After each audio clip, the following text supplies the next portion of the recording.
Leela Chess Zero versus Stockfish. Leela is my favorite chess program.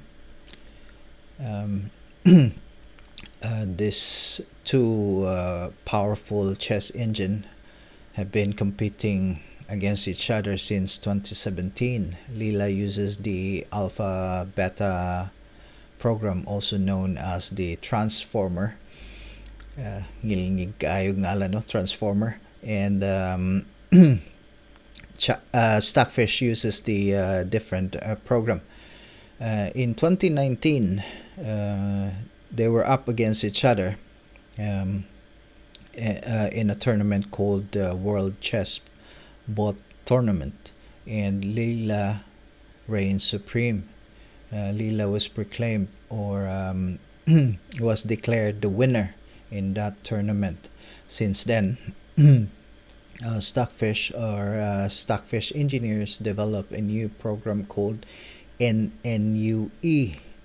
It does not only make Stockfish fast, it also makes Stockfish very, very strong or stronger. Until today, 2025, as of this time, Stockfish is crowned the king of chess engines. Now let's watch the game between the two. Stockfish playing white and Leela's playing black. So white opens up with 1e4. Black replied with c6, d4, d5. We have Caro-Kann on the board. White pushes the pawn to e5, and this is what it's called, the advanced variation. I used to remember before, when I was still practicing or learning how to play chess, my dad used to play the bishop f5. No, it is now called the Capablanca variation. And it will be met with bishop d3, an early exchange of the light squared bishop, but it did not happen in this game because Leela pushes the pawn to c5, which is nowadays called, if I'm not mistaken, you can correct me if I'm wrong, that this variation is now called the Botvinnik-Karl variation, if I'm not mistaken. So you can correct me if I'm wrong, but I think that's the correct name of the variation. So the game continues with pawn takes pawn, and then e6, preparing to develop or deploy his bishop, and at the same time attacking the c5 pawn. And white defends this by playing bishop e3.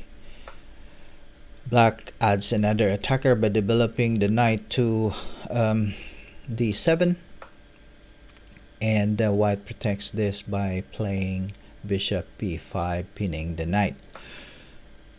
Black utilizes or mobilizes the queen to c7, adding pressure to the vulnerable c5 and e5 squares. Stockfish chose to defend the c5 square and left the e5 pawn hanging, which Leela straight away captured, and directly attacking the rook on a1. Stockfish defend this by pushing the pawn to c3, and Leela further develop her pieces to knight f6, and also Stockfish developed his pieces to knight f3, attacking the queen on e5. Leela moves back the queen to b8. Nowadays, if it's a human player, then perhaps the queen can only go up to c7, but who can question the mighty Leela? Why Leela moves the queen back to b8. So I guess leelah thought that, nah, it's not logical. So yes, I'll move it to b8. So what leelah did was to, Stockfish did was to mobilize his queen to d4, centralizing it so that it can pressure more squares in the middle. And black respond by attacking the bishop. And this in this position, I thought that, oh, leelah is not just attacking the white's bishop on b5. He's attacking the most powerful chess engine in the world. Therefore, Stockfish, instead of running away, attacks the queen by playing bishop f4. So leelah, seeing this, she has to move the queen again and hide. So instead of running away, white is now prepared to give up his bishop pair and exchange the light squared bishop with a knight, which leelah happily accepted by taking back with her bishop. So knight b to d2, further development from white, and then bishop preparing to castle. So white moves the a pawn to gain more space and further develop pieces. And then black castles, no? Safety good, no? Safety is our top priority. Kinahanglan gid nga makatago gid ang king kay lisod kayo. So bishop e5, adding pressure to the knight on f6, and rook a to d8. Now this is a very typical Stockfish move, g4. Very, very aggressive move by Stockfish. If it was me playing white, I would have castled here, because I will be violating the basic principle of king safety. I probably will not move this g pawn, because it will hamper the security of the king. It will weaken the king's side, so to speak. So but it is not human who is playing white. It's the mighty Stockfish. Therefore, Stockfish can do whatever it wants. leelah attacks the pawn chain on the b file, and Stockfish just protects the g pawn with his rook. Black captured the b pawn, and then white captured back. So queen moves up to one square, dominating the diagonal, and Stockfish just continue with the attack. Now in this position, the knight can just move back to e8, but if the knight moves back to e8, then it will just do nothing there, because its position is so cramped.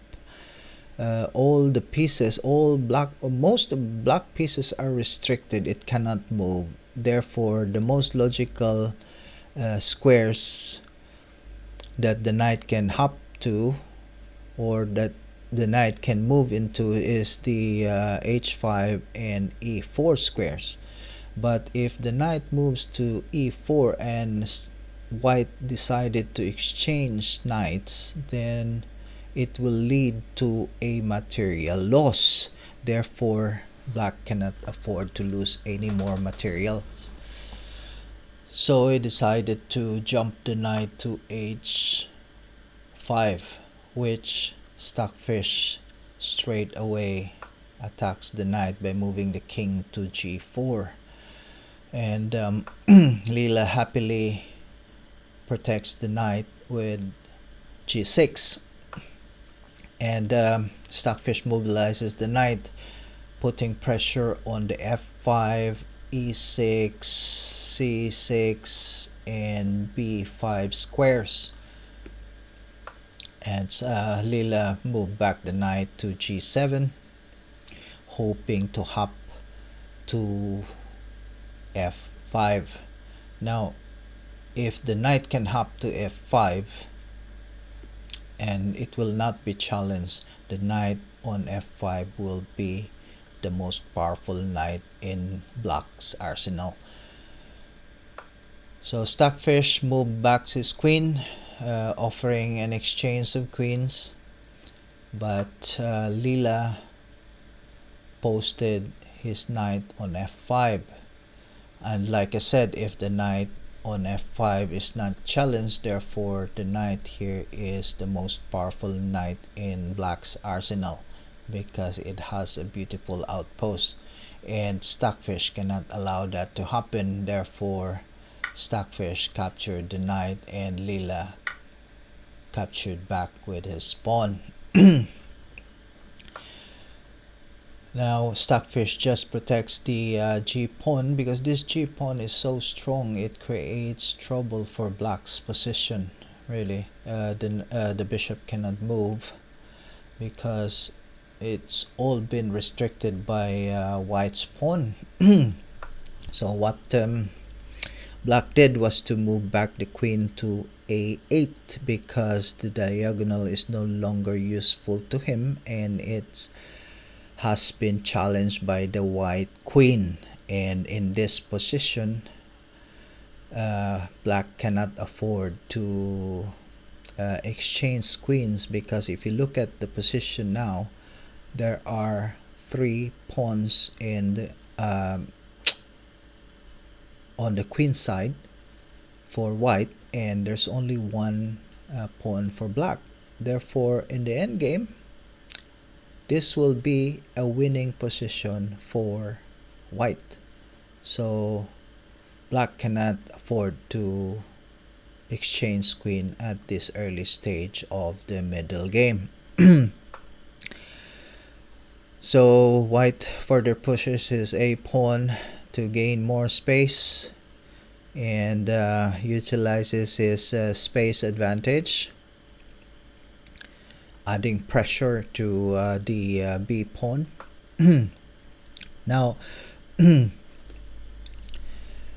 leelah sacrificed a pawn. Now this pawn sacrifice is very tricky. Let's say, for example, I'll show you quickly.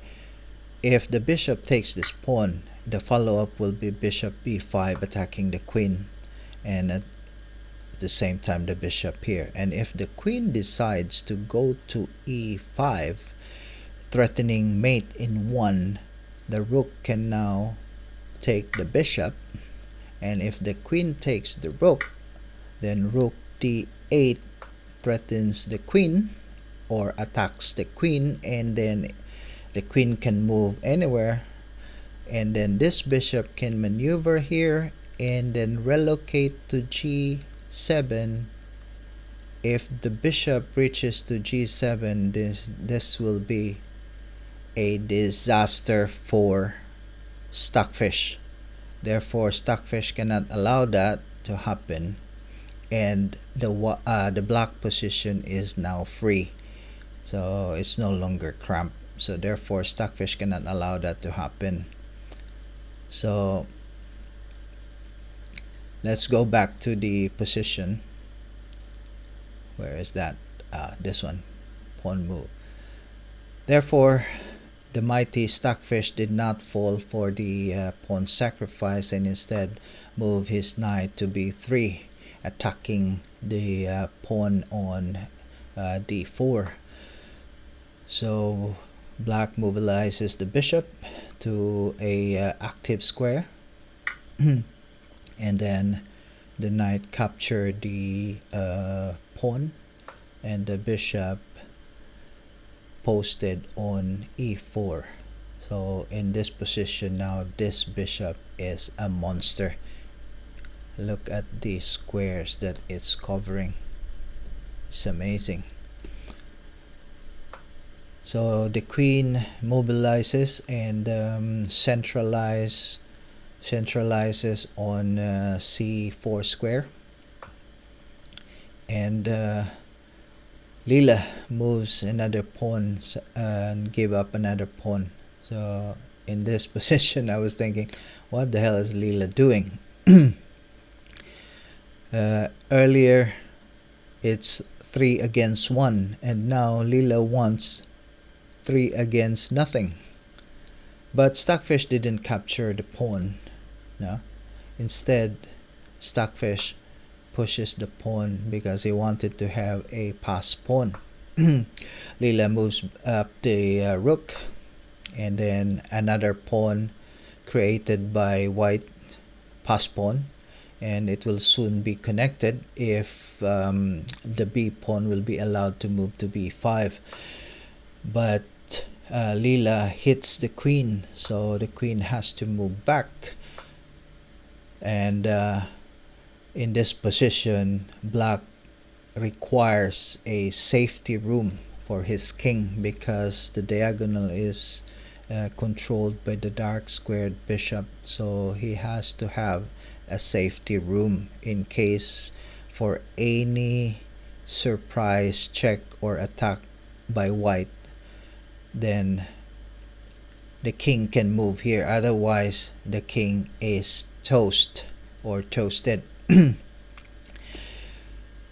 So seeing that, Stockfish just protects the g pawn because, like I said earlier, this g pawn is creating trouble for black, so he just protect it with its h pawn. Now the queen move up to a7, pinning the knight and paralyzing it, so that in the future, if the move knights, the queen is x-raying the rook, and if the knight moves, then the rook can be captured with a check.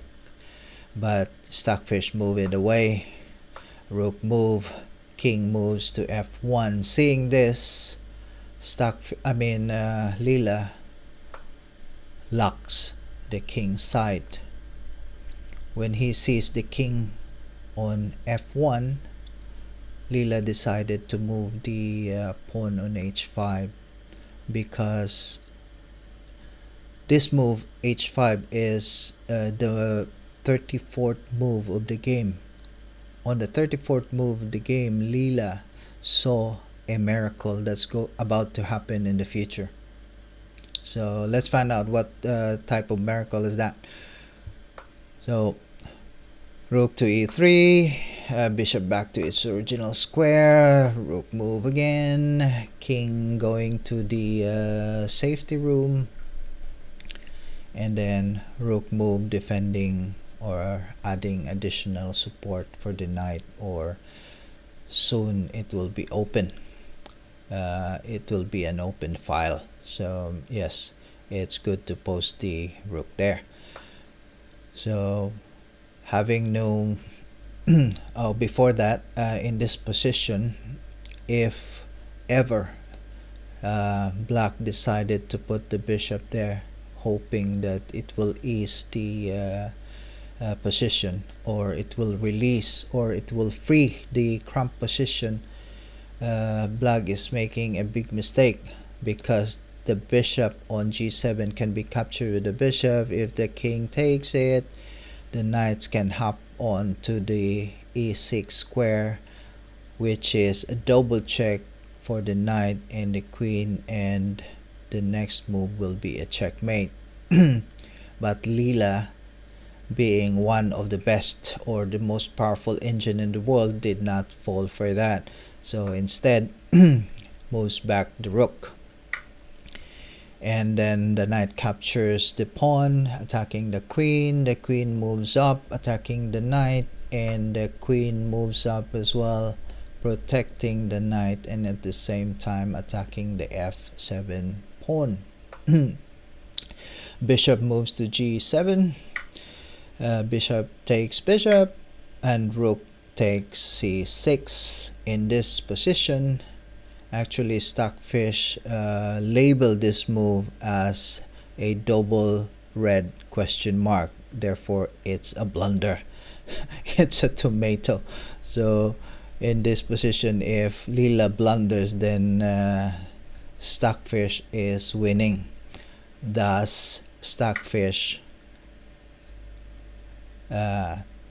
took the pawn on f7 without realizing that on move 34, leelah saw this position, and he is waiting, or she is waiting, for the miracle to happen. Now, only time can tell. It's black to play. Therefore, leelah unleashes the miracle number 1, which is the monster bishop move to g2, and it's a check. Now the question is, will you take it with the king? If the king takes the bishop, therefore the rook can take the rook there, and it's a check. And the next move, wherever the king moves, it's a checkmate. Therefore, Stockfish doesn't blunder easily like that, being the best or the most powerful chess engine in the world. Took the bishop with the rook. And the second miracle is rook c8. Now, if you don't capture this rook and the king runs to the only square, which is e2, then the result will be the same. It's still checkmate, because the d file is controlled by this rook right here.